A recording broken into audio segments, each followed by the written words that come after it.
بسم اللہ الرحمن الرحیم۔ صرف 5 منٹ کا مدرسہ قرآن و حدیث کی روشنی میں چاند کی 6 تاریخ چوتھا مہینہ یعنی ربیع الثانی کا مہینہ 1446 ہجری، انگریزی تاریخ 10 اکتوبر یعنی 10 تاریخ 10واں مہینہ 2024۔ نمبر 1، اسلامی تاریخ، دعوت و تبلیغ کا حکم۔ نبوت ملنے کے بعد حضور صلی اللہ علیہ وسلم بدستور غار حرا میں جایا کرتے تھے۔ شروع میں سورہ علق کی ابتدائی 5 آیتیں نازل ہوئی تھی، پھر کئی دنوں تک کوئی وحی نازل نہیں ہوئی۔ اس کو فطرت الوحی کا زمانہ کہا جاتا ہے۔ ایک روز آپ صلی اللہ علیہ وسلم غار حرا سے تشریف لا رہے تھے کہ ایک آواز آئی۔ آپ صلی اللہ علیہ وسلم نے چاروں طرف گھوم کر دیکھا مگر کوئی نظر نہ آیا۔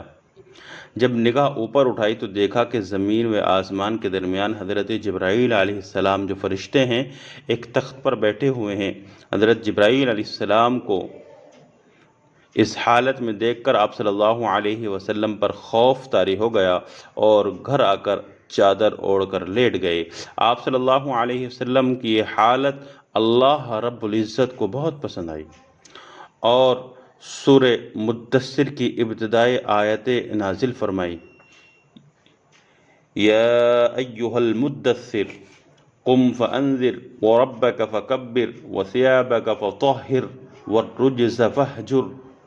یہ 5 آیت جو ہے اللہ رب العزت نے جو ہے دوسری وحی میں نازل فرمائی۔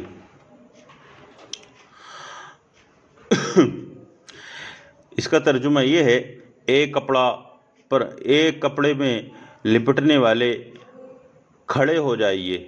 لپٹنے والے بھی کہہ سکتے ہیں، کپڑے کو اوڑھنے والے بھی کہہ سکتے ہیں۔ کپڑا اوڑھنے والے کھڑے ہو جاؤ اور لوگوں کو ڈرائیے اور اپنے پروردگار کی بڑائی بیان کیجیے اور اپنے کپڑوں کو پاک صاف رکھیے اور ہر قسم کی ناپاکی سے دور رہیے۔ یہ سورہ مدثر کی 1 سے 5 تک کی شروع کی 5 آیت کا ترجمہ ہوا۔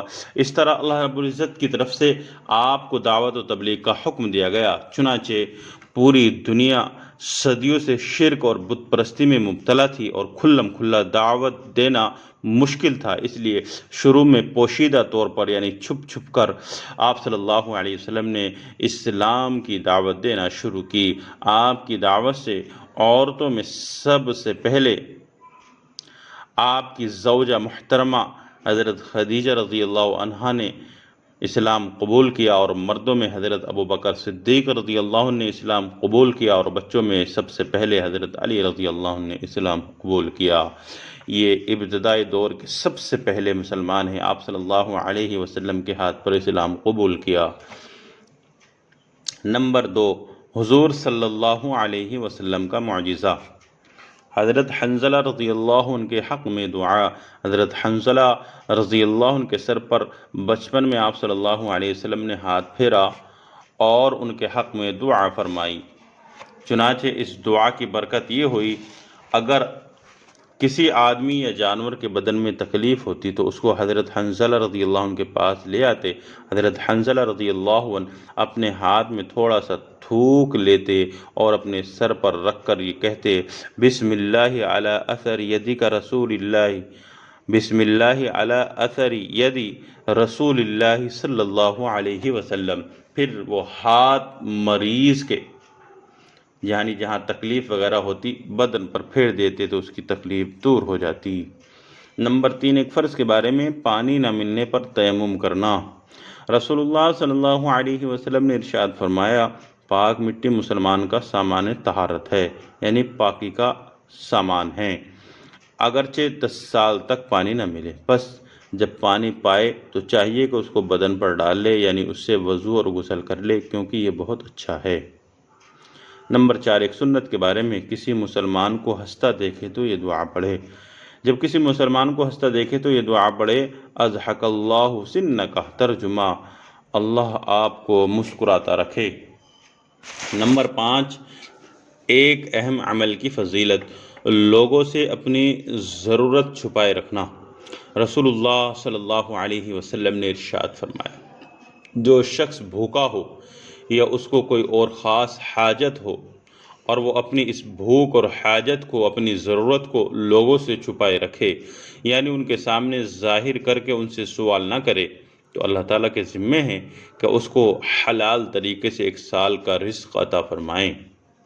نمبر 6، گناہ کے بارے میں حلال کو حرام سمجھنا، یعنی اللہ نے جو چیزیں حلال کی ہے انسان اپنے اوپر ان کو حرام کر لے۔ اس کے بارے میں قرآن میں اللہ تعالیٰ فرماتا ہے، اے ایمان والو، اللہ نے تمہارے لیے جو پاک و لذیذ چیزیں حلال کی ہیں ان کو اپنے اوپر حرام نہ کیا کرو، اور شرعی حدود سے، یعنی جو شریعت کی حدود ہے اس سے آگے مت بڑھو، بے شک اللہ تعالیٰ حد سے آگے بڑھنے والوں کو پسند نہیں کرتا۔ نمبر 7، دنیا کے بارے میں نعمت عطا کرنے میں اللہ کا قانون۔ قرآن میں اللہ تعالیٰ فرماتا ہے، جب کسی قوم کو کوئی نعمت عطا کرتا ہے تو اس نعمت کو اس وقت تک نہیں بدلتا جب تک کہ وہ لوگ خود اپنی حالت نہ بدل لے۔ یقیناً اللہ تعالیٰ بڑے سننے والے اور جاننے والے ہیں۔ نمبر 8، آخرت کے بارے میں قیامت کن لوگوں پر آئے گی۔ رسول اللہ صلی اللہ علیہ وسلم نے ارشاد فرمایا، قیامت صرف بدترین لوگوں پر ہی آئے گی۔ فائدہ، جب تک اس دنیا میں ایک بھی آدمی اللہ کا نام لینے والا زندہ رہے گا اس وقت تک یہ دنیا کا نظام ہم دیکھ رہے ہیں، یہ تمام کا تمام یوں ہی چلتا رہے گا۔ لیکن جب اللہ کا نام لینے والا کوئی نہ رہے گا اور صرف بدترین یعنی برے لوگ ہی رہ جائیں گے دنیا میں، تو اس وقت اللہ رب العزت قیامت قائم کر دیں گے، یعنی دنیا کو توڑ پھوڑ کر فنا کر دیں گے۔ نمبر 9، قرآن سے علاج، معوذتین سے بیماری کا علاج۔ حضرت عائشہ صدیقہ رضی اللہ عنہ فرماتی ہیں کہ رسول اللہ صلی اللہ علیہ وسلم جب بیمار ہوتے تو معوذتین یعنی قل اعوذ برب الفلق جو صورت ہے اور قل اعوذ برب الناس، یہ دونوں صورتوں کو معوذتین کہتے ہیں، پڑھ کر اپنے اوپر دم کر لیا کرتے تھے۔ تو ہمارے بچوں کو اگر نظر لگ جائے، اسی طریقے سے کوئی بیمار ہو جائے گھر میں، تو آپ یہ دونوں صورتیں 3 مرتبہ پڑھیے اور پانی پر دم کر کے پلا دیجیے، یا اسی طریقے سے آپ اس کے اوپر دم کر دیجیے، انشاءاللہ وہ صحیح ہو جائے گا، شفا اللہ رب العزت اس کو عطا فرمائیں گے۔ نمبر 10، نبی صلی اللہ علیہ وسلم کی نصیحت۔ رسول اللہ صلی اللہ علیہ وسلم نے ارشاد فرمایا، اگر کسی سے ملنے جاؤ تو اندر داخل ہونے سے پہلے، یعنی آدمی کسی کا گھر گیا تو اس کے بارے میں آیا ہے کہ ملنے جاؤ داخل ہونے سے پہلے 3 مرتبہ اجازت طلب کرو، اگر اجازت مل جائے تو ٹھیک ہے ورنہ واپس لوٹ آؤ۔ کسی کے گھر گیا اور آپ ڈائریکٹ کسی کے گھر داخل نہیں ہو سکتے، تو آپ دروازے کے دائیں اور بائیں، یعنی اس کے اگر کمرے کا معاملہ ہے تو کمرے کے بھی دائیں اور بائیں کھڑے ہو کر، دروازے پر کھڑے ہو کر آپ اس کے گھر کے باہر سے سائیڈ میں کھڑے ہو کر آپ اجازت طلب کریں گے۔ آپ کہیں گے السلام علیکم کریں گے اور آپ گھر میں اندر داخل ہونے کی اجازت طلب کریں گے۔ اگر وہاں سے جواب آ جائے یا خاموشی اختیار ہو، اگر مل جائے کہ بھئی ٹھیک ہے آ جائیے تشریف لائیے، تو آپ داخل ہو جائیے، ورنہ آپ واپس آ جائیے۔ اللہ سے دعا کرے اللہ رب العزت ہم سب کو ان تمام باتوں پر عمل کی توفیق عطا فرمائے، آمین۔